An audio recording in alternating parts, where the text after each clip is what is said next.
On today's edition of Locked On NHL, Mike and I are going to talk about AllStar Snubs, hence the cool sweater. Also, the Florida Panthers. They're not snubbing anybody. They're filling the back of the nets, as well as an update on what we think the power rankings may look like in the Eastern Conference.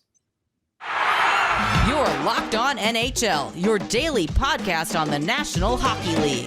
Part of the Locked On Podcast Network, your team every day.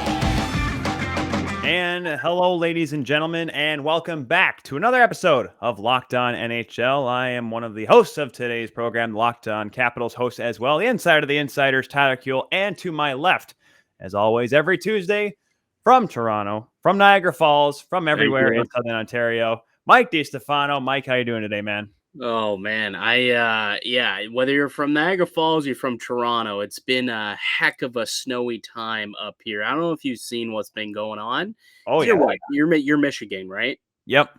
So I don't know. Somehow Windsor evaded everything, and Windsor is just it looks like a spring day. But in Toronto, we got at least 2 feet of snow, going on a third foot, I think, overnight. It's just been a brutal, brutal day. So many people, they canceled schools, obviously, and like so many people couldn't get to work today. A lot of places closed down, canceled. It was just a terrible, terrible day here in Southern Ontario. Well, it's funny because a couple weeks ago, last time I think not the last time we did a show, but like I said, a couple shows ago, I had about 2.5 feet of snow accumulated probably. I remember I shoveled probably 3 or 4 times a day for a couple of days here. And I was in Detroit this weekend, around the Detroit area, and it was, 10 degrees in the morning. It was cold and windy a little bit, but there was not a single drop of precipitation, which was nice. Made my drive around town easily enough. And I woke up this morning, I saw a bunch of my pictures from buddies of mine, and unfortunately, I saw a few of my other friends commenting below all those pictures saying, "You ever been to Sasky, bud?" Like that's all the response was. But man, I tell you, I think I heard some people say they have not seen a storm like that, a snowstorm like that in Toronto in maybe 20 years. Because when I lived in Western Ontario, I lived in rural Ontario, the sticks.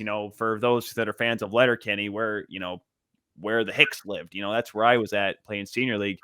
And we would get like Highway 21 shut down and some of the main drags shut down. But expressways, Mike, like the 401 was closed today, right? Like that's how bad the snow was. Yeah, the DVP and the Gardner were closed, and there were multiple cars and ditches along the 401 in QEW. It was just a massacre outside, and yeah, I'm glad that I didn't have to leave the house today, but for all those who did, hopefully you were safe and you were able to get to where you had to go. And hopefully the rest of the week we can get some plows out. That was a problem too. There's like no plows out there. I'm sitting here and we're recording this now. It's Monday. It's about 7:30 at night, and I've yet to see a plow go down my street. It's been going, we're going on like 24, 20 hours of just pure snowfall, and I've yet to see a plow come down my street. It's insane. I thought I saw on CP24 today that Doug Ford was driving one of those. Yeah, he was. He was driving around, and he was also, digging some cars out, and which, FaceTiming while he was driving too. I saw that. Well, that was interesting. Yeah, I'm not sure who thought that would have been a good idea, but you know what? As much as people like to dump on that guy, and myself included, the fact that he's out there in weather like this and willing to get, put a little bit elbow grease and try and dig out some pedestrians in Toronto, I will give him a little bit of a pat on the back for that. Not many people are, but I mean, I'm not doing it. So. Oh man, it's crazy, and I think we had to wait about a day before someone plowed our street too. And sometimes you only can do so much. And I guarantee if you're the road commissioner, you're like, listen, we're gonna get another 2 feet of snow. Why have them drive twice? You know how bad gas prices are in Southern Ontario. Holy smokes! Gosh, it's cost $1 or $2. All right, let's get to the hockey. Let's just forget about the snow. It's just it is what it is. Move on. Because there's some good hockey stuff that we got to get to today, Tyler. Yes, because we're going to go complete flip 180. We're going to go where it's sunny, hot, 365 days out of the year. The Florida Panthers, their offense right now would probably melt the entire province of Ontario. this team is good. We knew that. This team has the goaltending. We know that. Bobrovsky's having a great year. But I'm trying to think of the last time we've seen a team have this much offensive output and consistently over the last 9 games, Mike, they've scored at least 4 goals a game, which is great enough. But in the last 3 games they played tonight against Calgary, but the last 3 games, they have scored 21 goals, including 9 the other night as well. Like, what makes this team tick? The night before. It's actually incredible, like how much offense this team is putting up right now, and it's just what's amazing about this team. And I'm just pulling it up now. I really should probably have had this up before because I knew we were going to talk about it. But what's amazing about this team is like that it's just such a collective effort. Like it's not just Hurberdeau and Barkov. Like you've got this entire team putting in work this year. I mean, you've got guys like Anthony Duclair, who's got, I think, 10, 11 goals maybe. Carter Verhaeghe's following up his, breakout season last year with another good season, which makes me believe, okay, maybe he is a guy who's a pretty good goal scorer. Like he's got 31 points in 37 games this year. Sam Reinhart, who they picked up, he's putting in points. Aaron Ekblad's almost a point per game as a defenseman. This has never been Aaron Ekblad's shtick. Like he's never been known as a point producer. Like, yeah, he could get you maybe 40, 45 points in a year, but he's at 35 through just 37 games. Like these guys are just accumulating points. And like, just look at the goals. They're coming from everywhere. They've got 1, 2, 3, 4 guys with at least 15 goals, 6, 7, 8 guys with at least 10 goals so far this season. I mean, they're just getting it from all over the place. And then you look at the youth. Anton Lundell has 9 goals, 23 points. Eetu Luosterainen's doing decent. He's putting up some points here. And they've got some other, veterans as well. They're just kind of getting production all throughout the lineup, and then they're also getting the goaltending on top of that. This is a well-rounded team, and this is a team that's just clicking on all cylinders here. And we mentioned Calgary. How about Sam Bennett having a Cy Young start to the year, 15 goals, 8 assists? Like, that's the big one because he was kind of almost pushed as an afterthought, a grinding guy with the Flames there towards the end of his time there, and all of a sudden he's lighting up the lamp. You mentioned the young guys. I've loved Gustav Forsgren's always been a solid defenseman, but I think offensively he's been a good catalyst this year. 18 assists, which puts him towards the top of the team in that category. But, I mean, you mentioned, Patrick Hornquist being there, and Mackenzie Weegar's also having a great year with 25 points. He does it on both ends of the rink. Like, this team is just complete. And, I mean, maybe this is a flash in the pan. Who knows how long this stretch will go of how many times they scored 9. Like, they scored 9 goals in the last 2 weeks, which I don't think has happened since I guarantee I'm going to say this and someone's going to pull a stat out from like 1989, like the Kings or something. But I'm pretty sure that like this is not like the first time since the Gretzky Oilers that a team has scored 9 goals in a month in 2 separate games. Yeah, like that's it, dude. And not only just 9, like, yeah, they won 9. They've scored 16 goals last 2 games. Like just 2 games, 16 goals. I don't know how many. I don't think the Oilers have scored 16 goals in there like since returning from the break. Like they played 5 games. I'm not sure they have that many goals. Like it's incredible what they've been able to accomplish. And hats off too. Like remember, this isn't even the same coaching staff that started the season, right? Andrew Brunette comes in after the Blackhawks scandal happens, and then out goes. Why am I blanking on his name? I really should not be blanking on his name. Quenneville. Yeah, out goes Coach Quenneville. And then, Andrew Brunette just kind of gets the opportunity. Okay, you're now going to be appointed as the interim general manager or the interim head coach. And they haven't missed a beat, like not a single beat. And you would think that something like that, could potentially kind of set a team astray a little bit. It could rattle their cage, a new system, perhaps a new voice, something, it just could have done, put them in a bad direction, but it didn't. They kept going. They persevered through that situation and are currently up at the top, in the top of the league. Like it's just, you talked about Sam Bennett, but think about how good they are at like these reclamation projects.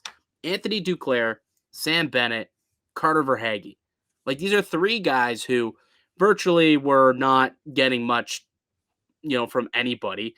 They weren't doing much. They weren't producing. And then they go to Florida, and all of a sudden now major production for now 2 straight years. It's incredible what they've been able to do. Yeah, I was with Sam and my buddy Thomas, who lives in St. Clair Shores over on the east side of the state this weekend, and we went to B-Dubs the first night I was there. The Stars were playing the Panthers. Duclair scored twice in the game. Panthers end up winning, of course. And we were talking about like Verhaeghe and Duclair, and he mentions Verhaeghe. He's like, Verhaeghe, and he had to realize, he's like, wait, Verhaeghe was on the 2020 team, right? The 2020 Tampa Bay Lightning. We're like, yeah. He's like, well, what happened? Well, Scored a Julian hat trick Breezeball, on Toronto. yeah, and he ended up going to Barclay. Barclay Goodrow came in, Blake Coleman came in, and all of a sudden Verhaeghe didn't even play in the playoffs. And that's what kind of, and that's what you kind of see with some guys, like why some players that get thrown from the minors up into this in the NHL, they get put in the bottom six and they flounder because some guys are meant for having top six roles. And Carter Verhaeghe, as we've seen over the last season and a half now, is that kind of player where you can't play him in a grinding, penalty killing role. He needs to be the guy with the puck on his stick. Yeah, and I could have told you that. Like, this is Carter Verhaeghe is a player that I've watched since he was young. I remember it was 2011, I want to say, when he was with the Niagara Ice Dogs. They made a massive run all the way to the finals and ultimately lost out to London, I want to say. But my family was doing like part of the tailgating thing, so we were going to every home game. And so, like, that was Verhaeghe's rookie season, and I liked his game as a rookie. He actually had not a prominent role, but he played good minutes. That was kind of Ryan Strome was there, and Jeff Friesen was an all-star in the OHL, and they had a couple other guys too, the Hamilton brothers as well. And so he was a little bit down the rung, but he was always a competitive guy, and he was just a really good player as a rookie, real young kid. And then I watched him kind of come through, ends up becoming a third-round pick, the Maple Leafs.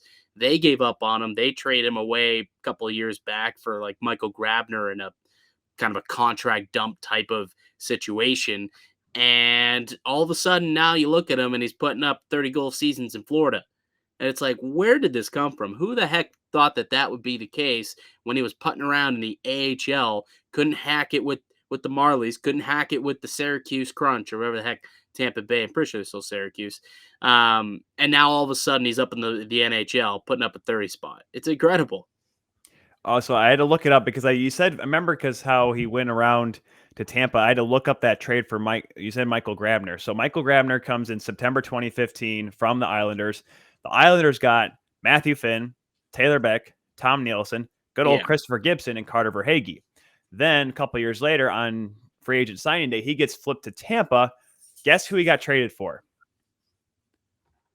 Michael Grabner again? No. We went to Tampa, and New York got Kristers Godlevskis. What could have been the second Latvian wall, if I swear. If he wasn't drafted by Tampa, I think he actually could have been in the second Latvian wall, because folks in Canada remember 2014 almost too well. That could have been an absolute disaster had 2 goals not going in, because, man, that game was intense going back to all that time. But, man, I tell you, Florida and Tampa, we'll try to quickly wrap on this one here. It's like, you made a really good comparison of what it's like going to be going through Florida here. Speaking of Sunshine States, like go back to the post-lockout 2000s of what it was like to go through in the early 2010s, going through California when the Sharks were dominant, when the Ducks were still competitive with Randy Carlyle there, and of course with having the LA Kings, of course, winning the Cup. Florida's going to be like that here with both Tampa and Florida if they keep this up at this rate. Oh, yeah. Like, that's going to be an absolute buzzsaw to have to make that Florida road trip. At least the weather would be nice. But, look, Vancouver's making that trip right now. Like, Vancouver's road trip that they're on, I feel so bad for them. They went and they had to play, what they play? I think it was like Carolina, then Tampa, then Florida, then Washington, and then tomorrow night, or tonight, I guess, Tuesday, they have to play Nashville. Can you think of a more difficult 5-game span? And then just like to get just pummeled like that in Tampa Bay and in Florida, and it's just such a difficult road trip for anybody who's going to have to do that. And, the Atlantic I cover the Leafs, and for Locked On Leafs, they're going to have to go through that multiple times a year. They're going to have to make those trips out there, and that's not going to be as fun as it once was. That's for sure. And then, of course, they, beat Washington. But that's a story for a different day.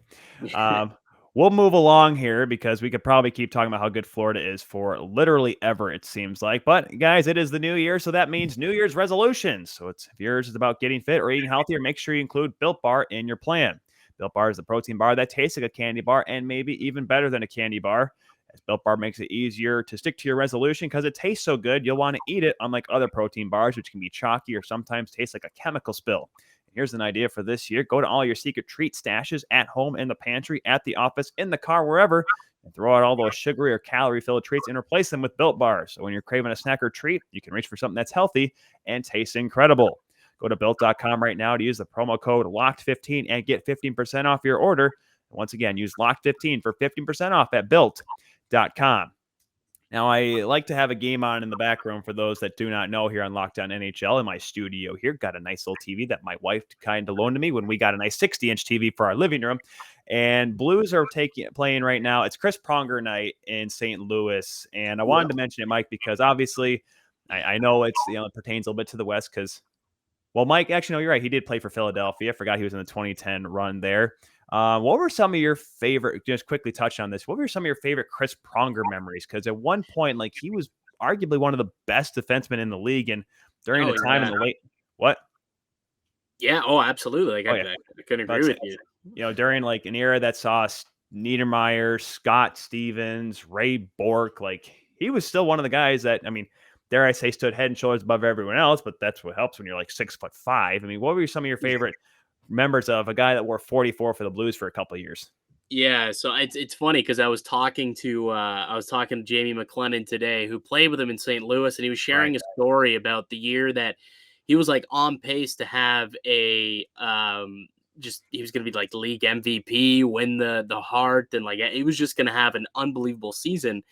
And he kicked out like a rebound, and it was supposed to get kicked out to Pronger, but he put a little bit too much mustard on it. It took a weird bounce and ended up on the stick of an opposition. And he took the player wind up, took a clapper, and it went off of Pronger's foot, and down he goes and takes a trip down the tunnel and into the room. And Noodles was saying, Jamie McLennan said afterwards, they go back into the thing. He's thinking to himself, I may have just hurt the best player in the league right now. Like, this is completely my fault. And he says he's staring through the doors of the trainer, and all he could see is Chris Pronger flipping him the double bird for that one. So apparently he was quite the character. He's been on Overdrive a few times, and he is. But to me, like, my personal, I would say is one at the Celebrity All-Star game they had the one night where he's Bieber up all against the glass. LA, yeah. You remember that? Oh yeah, that was hilarious. That's definitely up there with one of my favorite Pronger memories, just as a joke. But you know what? I was really entrenched in that 06 playoff run by the Edmonton Oilers, and Chris Pronger was just a mutant out there for Edmonton and almost got it done, almost brought the Stanley Cup back to Alberta. Would have been the first time that the Stanley Cup was brought back to Canada. That hadn't happened since 93 with the Montreal Canadiens. So that playoff run for me is special. And it was at the end of his career, I guess. He went on to win a cup the next season in Anaheim. So it was at the end of his career, but for someone who only really started to watch hockey and pay attention, I guess, in like 2002-ish, that one run was like really, that's where I was like, wow, this guy is something. It makes you wonder. And the crazy part was, like, we saw the next year, like, Pronger leaves, and that was about it. And, like, that team was not as good as it really was. I mean, then again, 05-06 was just a wonky year. And, oh, man, I tell you, it still makes you wonder and scratch your head. If Rolo doesn't get hurt that first game, does Edmonton win the cup? Like, that's... You think so? I think so. We could do a 3-hour show, Mike, on what ifs in hockey, and that would be for me up in the top 10. If Rolo doesn't get hurt, does Canada have a cup in this century? My number one what if. You talk about that one being a cup, why don't you go the year prior? Go the year prior, actually. Technically, that was the 2005. What if we had a season, the Toronto Maple Leafs with Ron Francis? The year prior to that, where, there was a season, what if video replay was a possibility back in the 03? Oh, gosh. Another Stanley Cup ends up in Canada because the Calgary Flames would have won it over. They would have won that game. You are literally Alberta is going to dump more snow on top of you by themselves. Alberta should have took the cup in 04 and took the cup in 06. That's what should have happened. But say la vie, it did not. That's all what ifs and revisionist history. And funny enough, those cups went to Tampa Bay and Carolina, two of the top teams that in the NHL today, 20 years later, almost like 15 years later. And you can all thank Gretzky for the Sunshine States. My buddy Richie Hubble was at Game 6 in the Saddle Dome, and he said he had the perfect angle. And he said that puck was in the net. He was up towards the top of the bowl, and he said that puck was in. Oh, God. Who was it? Was it Conroy? Was it Conroy? No, Jelena. Remember, and the crazy part was Jelena had scored the game-winning goal in each of the 3 series going into that. So that would have been the winning goal in the 4th, and that's what makes everyone just so mad. Like, of course, that's when it has to happen. But I had just real quick, I had Robin Regier on my show once, and I told him, I referred to him as Stanley Cup champion Robin Regier, not for the cup you won in LA, but for the one that you should have won in Calgary. You gotta chuckle out of that one. Man, oh man, just ifs and buts and candy and nuts for it all of a Merry Christmas. Yeah. We'll talk about the AllStar Snubs and why Igor Shesterkin should be considered an All-Star and maybe try to figure out why he wasn't. But first, BetOnline would like to wish you a happy new betting year as we continue our march to the playoffs and beyond. BetOnline remains the #1 spot for all the best sports wagering action for 2022. With a new year and a new updated desktop and mobile website, sign up today and receive your 50% welcome bonus on your first deposit. Just use the promo code LOCKEDON to get started. From football, basketball, hockey, boxing, UFC, right to your favorite Vegas casino games. Do not wait. Take advantage of all the amazing offers available for 2022. BetOnline is the fastest and easiest way to wager on all of your favorite sports. BetOnline, where the game starts. How much money did you lose, Mike, when you bet? Did you do the parlay that had Dak Prescott getting tackled in the middle of the field in the dying seconds of the 4th quarter on Sunday? Oh, I was on a smart side where I bet the 49ers money line, so I didn't get hurt by that. I was very thankful for the referee in his whatever the heck he was doing there at the end of that game. But yeah.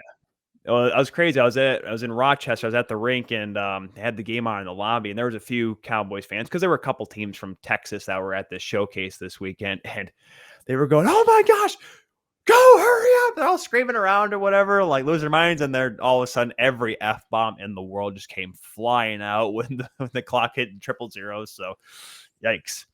I don't know what the betting odds were for the number of snubs that were going to be in the NHL All-Star Game this year, Mike, but there were quite a few, and we're going to leave the Western Conference ones off to the side because those are few and far between as it is. However, in the East, though, there were a good chunk of them, and not just the fact that they were snubbed from the original lineup for the Metro and Atlantic Division teams, but not even involved in the last man ins. Like, that's even the crazier part is that you could have, maybe vote in Brad Marchand, despite the fact that he's only leading the Boston Bruins in points and part of that, new perfection line with Craig Smith, quote unquote. Who is your biggest snub that you've seen so far? Let's start with the Atlantic because Marchand's maybe the biggest one here, but is there someone else that's catching your eye that said, why is he not involved here? Well, I think Marchand is clearly the guy there, but for me to not even get onto the vote-in ballot was William Nylander. I mean, this guy's having a heck of a season for Toronto, and much respect to John Tavares is also having a good year. Don't get me wrong; he's the captain of the Maple Leafs, and he's a guy who's been a good soldier for the NHL for years. So whatever, they want to reward him with that. But Nylander's having the better season. Like, there's no doubt about it. And if there's a fan vote and you need to put forth the next best guy who didn't make the All-Star game, I mean, to me, it certainly should have been William Nylander over John Tavares. So that's one that had, a little bit of Leaf fans up in arms. But Brad Marchand clearly is the #1 guy. I mean, even if you look at, in general, the top, I think it was top 7 or 8 point scorers when the fan vote got released or when the All-Star game got released, 4 of the top 7 point scorers in league scoring were not named to the All-Star team. How the heck does that happen? The NHL Board of Governors, I guess. I don't know. It's just so silly. The league itself, like I would like to spend one day, like just be a fly on the wall, because I know obviously if I just show up and say, hey, I'd like to learn from you guys, they're just going to keep everything very even keel and not do anything kind of crazy. Because I just want to know like what they do, because you mentioned Nylander, and remember we all thought William Nylander was asking for too much money. What a time that was to be alive, right, Mike? I never thought that. I was always in Nylander's camp. I always said, is he worth 6.9 today? No. Will he be in 3 years? Yes. Will he be worth more 2 years after that? Heck yeah. Here we are. Now he's a value contract. And let me guess, Mike, you thought Tom Brady was going to come back against the Falcons a few years back, didn't you? Well, go look at my money line hammer at plus 8,800, and maybe that'll tell you. No, I'm kidding. That one I did. Doom scroll on Twitter. It's going to be a long list, folks. Here we go. But no, I you know what? It's great. That he's turned out to be the better player. It's funny. I remember wanting Nick Ehlers in that draft for the Maple Leafs. That was the guy who I was highest on. That was still left on the board, and Nick Ehlers was the guy I wanted. It didn't. They doing Nylander, and I was like, I wanted Ehlers. Or Ehlers go before him. I'm blanking. One of them went. Anyways, they were like right there within 2 or 3 picks of each other. But Ehlers was the one that I wanted, and then Nylander ends up being the guy. And a couple of years ago, I was like, Ehlers looks like the better player. I was right. I would have liked to have him. Oh well, Nylander's decent. Second line guy. Here, fast forward to this season, I think Nylander's the better player. Like Nylander is having an extremely, extremely great year, and it's unfortunate that it's not going to be rewarded with an All-Star berth. Is Ekblad also not on the team? I think Ekblad was, He better be on the team. I don't know why. That was a name that just, for some reason, Well, it's crazy because Sasha Barkov is the write-in or the vote-in for the Atlantic, and no, it's Hurberdeau. So yeah, Aaron Ekblad's not even on there. And this begs the question, because I'm not sure. Like they'd probably maybe be 4 or 5 more players if they just did it by conference. Do you think the league? I don't know, because the way it ended right before they went to the 3-on-3 format, it was kind of boring. Columbus was they scored a bunch of goals, but like no one really was excited about that All-Star game. I wasn't, at least. Do you think they should go back to the conference or setup, or the North America versus world setup, as I have this sweater here? I mean, I don't know. At the end of the day, unless you get the players to buy into this tournament, I don't think it's ever going to be overly engaging. Like a big issue is Rick Tocchet was on Overdrive today, and he said a couple of years ago he was there and he got to coach one of the teams. He's like, it was boring. He's like, I sat there. It wasn't good hockey. Like there's zero back checking. There's nothing. It's just essentially a skills competition. It's like, yeah, it's entertaining. Friday morning shinny, yeah. Right. It's entertaining for the first 5 minutes, but then after that, it's like looking at your time and it's like, man, it's been 10 minutes yet. How's this period not over? Right. So I don't know. I don't have a way to fix the All-Star game. But I think in order to do it, it needs to be more of a buy-in from the players. I think you need to see more effort. You need to see guys want to go. It doesn't seem like that's the case. People would rather just not be there. I think, who was it? Jeff O'Neill said it best. He said, the NBA All-Star game, if that game is happening, whether it's in, let's say the game's in Detroit is the place to be for that All-Star game if you're an NBA player. Everyone wants to be in Detroit. If the game is happening in Detroit and it's the NHL, Miami is the place to be during the All-Star game if you're an NHLer. You know what I mean? So, like, unless you get that buy-in from the NHL, from the players, I don't know how much better it really could get. But at the very least, can we just get the guys we want there? Like, I know this is an Eastern Conference show, so we're talking about guys from the East, but the fact that Nazem Kadri's not there is just despicable. Absolutely despicable. Like, he's going to get written in, I would hope. He's on the fan ballot. But the fact that he didn't just get honored being a guy who's literally having the season of his life and leading the NHL in points per 60, and he's not at the All-Star game, he wasn't given an All-Star spot, it's gross. Just gross. That's, to me, the bigger issue is just, the way that the teams are picked, and it's just, I don't know, man. I don't know what to say. all these games better be exciting, or else, I'm going to try my best to watch it. The skills comp's going to be interesting. I don't know how they're going to do it. There's been whispers that they're going to do some wonky stuff here. I mean, obviously it's the first All-Star game since, speaking of St. Louis, in St. Louis back in 2020. Yeah. So they could be on the strip. I've been hearing rumors about that, so that could make it interesting. But well, I think I also heard Greg Wyshynski saying that there could be more players who weren't named All-Stars who aren't going to participate in the game, but could factor into the skills competition. So someone like Trevor Zegras, who set the world ablaze, the hockey world ablaze a couple of weeks ago. Yeah, there's another snub. Another snub, didn't make the team, didn't make the vote-in ballot, but could end up in Vegas for the skills competition because he's such a fun player. And it's just, I hope they do that. That would be the only thing to me that could benefit them, is if they do go and bring in guys. You see this happen in the NBA, right? The dunk contest. It's not necessarily LeBron James or Steph Curry in the dunk contest. It's dunkers. It's these skill guys. So go out and get these stick trick handled kids in the NHL. They may not, be all-stars yet, but they could put on a show in, one of these shootout competitions or an accuracy competition and get those guys involved. I think that might be a way to improve All-Star Weekend. You say those, let's say something like that, and the first thing that clicked into my head, not hockey related at all, Jose Bautista and Vladdy Jr. the first year for Vladdy Jr. in the home run derby, like guys that literally just want to go there to hit dingers. They may not be great two-way players, they may not be all-stars, but boy, they are good at hitting the long ball. They're going to make that home run derby something to watch. And of course, everyone remembers Jock Peterson going toe-to-toe with Vladdy Jr. for what felt like 2 hours, but that was probably the most exciting home run derby I think we've ever had. So that was certainly good. No, it was Peter Alonso. No, you're right. No, but Alonso won. But the showdown was him and Peterson. The one when they had the swing off towards the end, or in the second round. I thought that was with Alonso. Maybe not.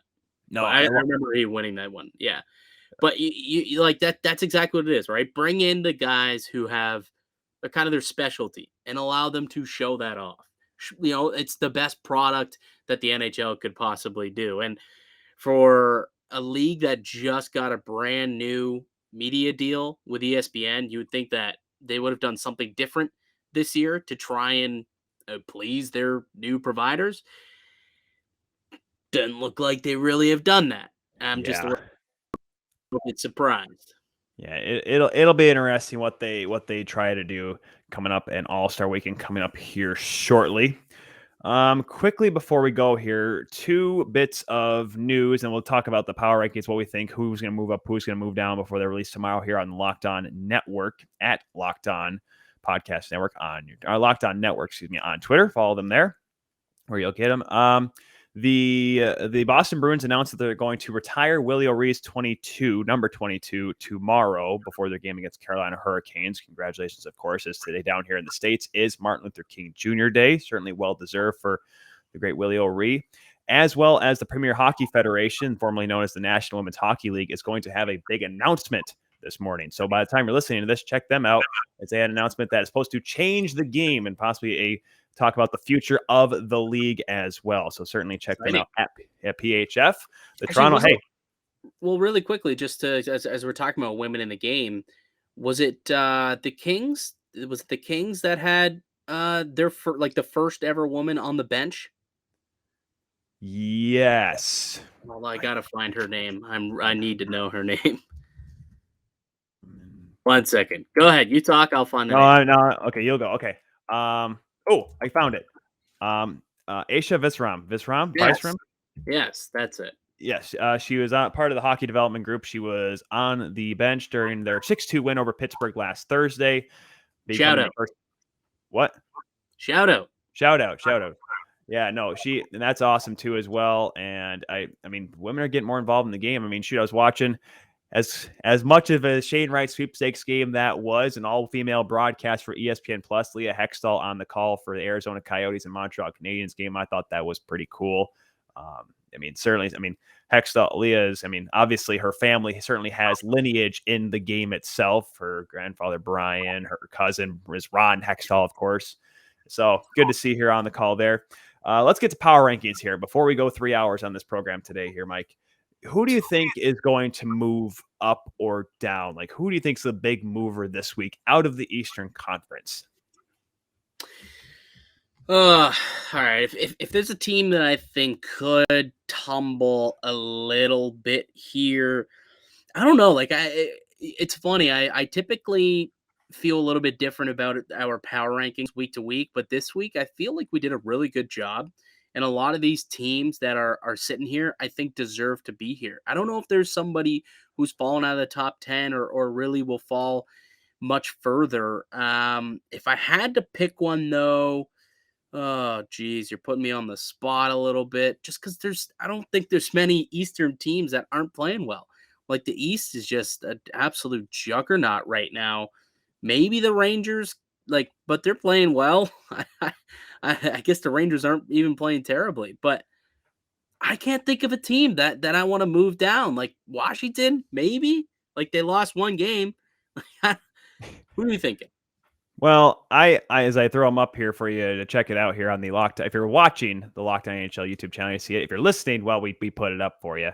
Capitals currently 6, and my thing was with Washington, and here's the hard part too, is the fact that they had not played before. They beat the Islanders on Saturday, kind of ho-hum, 2-0 victory. Vitek Vanecek getting the shutout.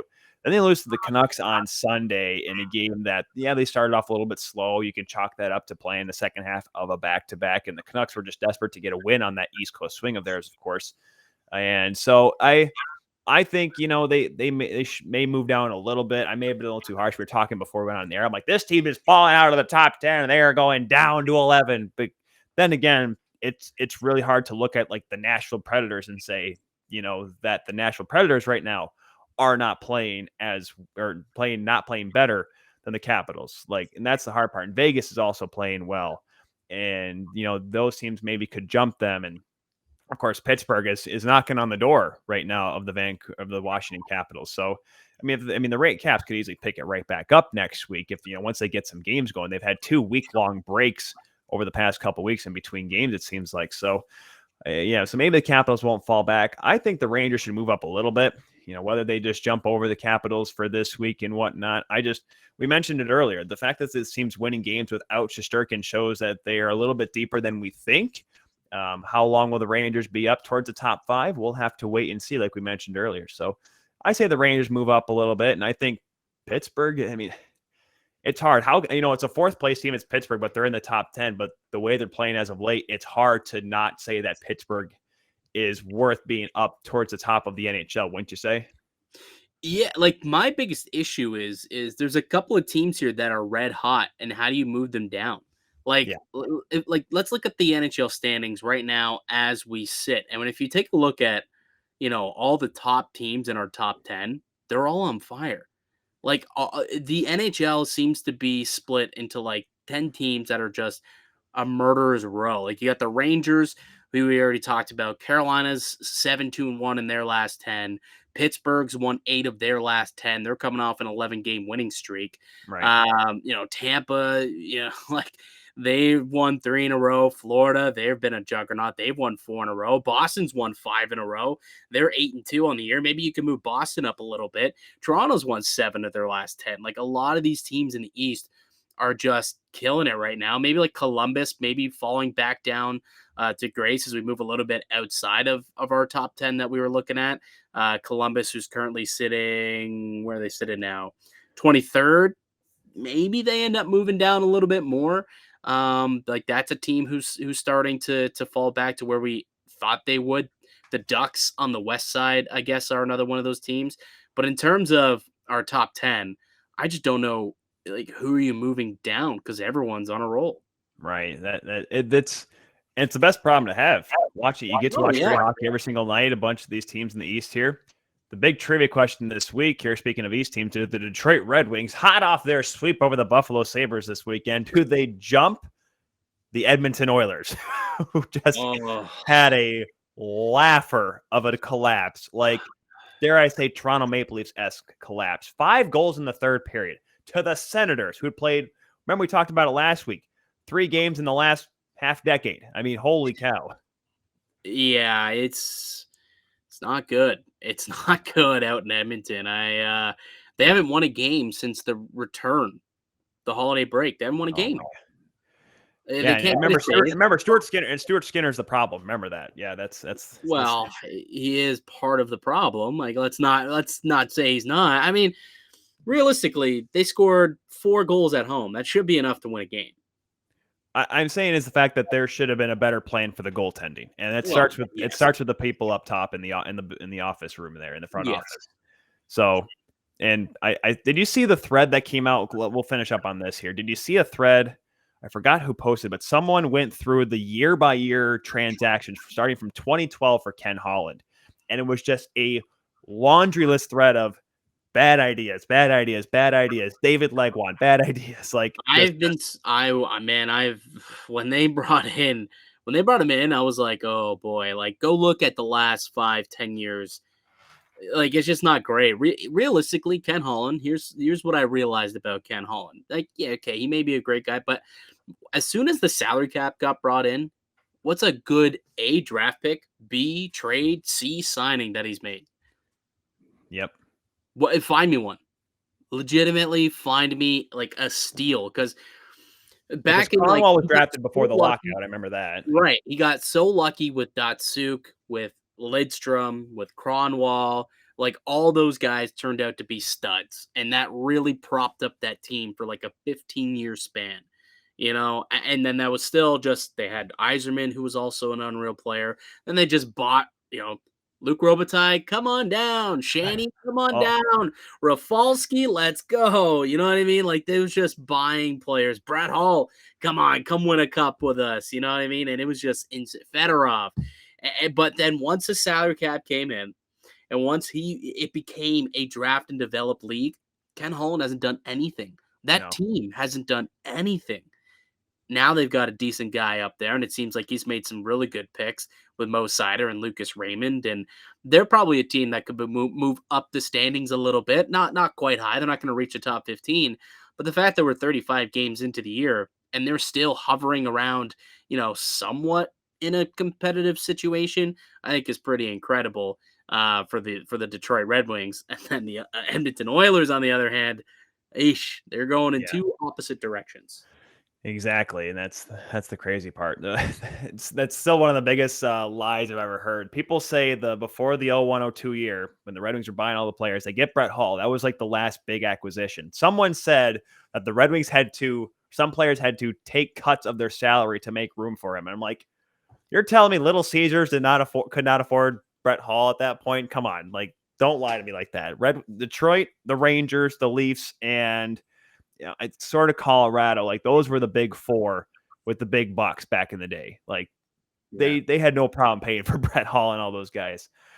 But we could go on that whole tangent for years. And my buddy Thomas Biondo right now is probably crying in his sleep because he knows exactly what we're talking about. He totally agrees with us. But we got to end it here because we are way over time here on this Tuesday edition of Locked On NHL. Be sure to check out Mike Distefano every single day on Locked On Leafs and follow him as well at Mickey_Canuck on the Twitters. Follow Locked On Capitals every single day where we talk about the Washington Capitals. That's where you'll find me Monday through Friday at Locked On Caps. Myself, Tyler Kuehl, TJKU29 on Twitter, Instagram, and TikTok. Yeah, that's right. I'm one of those people now. Be sure to stay tuned for tomorrow's show and every single day on Locked On NHL. We'll see you next time, guys.